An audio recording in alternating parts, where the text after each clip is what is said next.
Hola, vamos a hacer un unboxing del teclado de Ducooler Ayas AK33.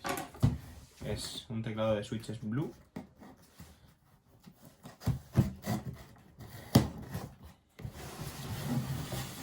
Acaba de llegar de Amazon Prime y es un teclado muy económico de 30 euros, no tiene retroiluminación y son los switches genéricos de su propia marca. Así que vamos a ver qué tal.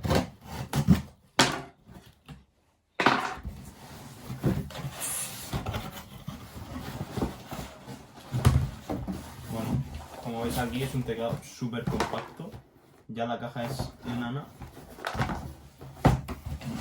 Por aquí, embalaje y nada más. Y vamos a ver qué trae aquí dentro.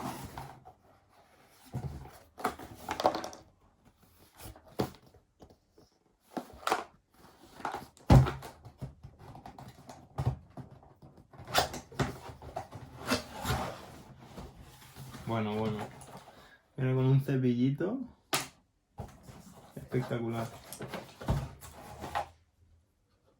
Aquí tenemos el cable acabado en oro.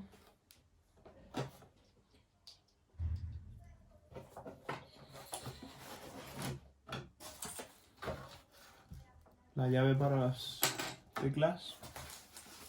Buah, súper compacto esto, Mirad qué pequeño, qué gusto.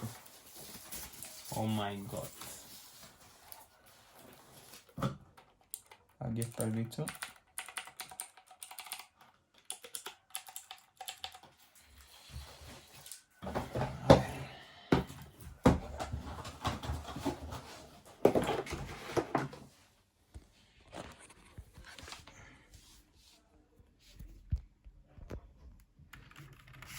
Bueno, esto en mi mano.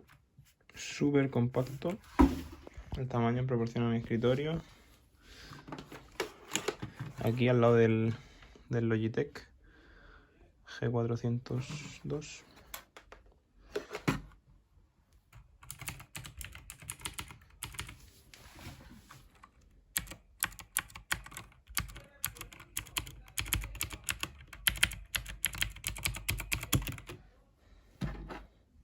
Pues nada, esto es todo lo que nos trae.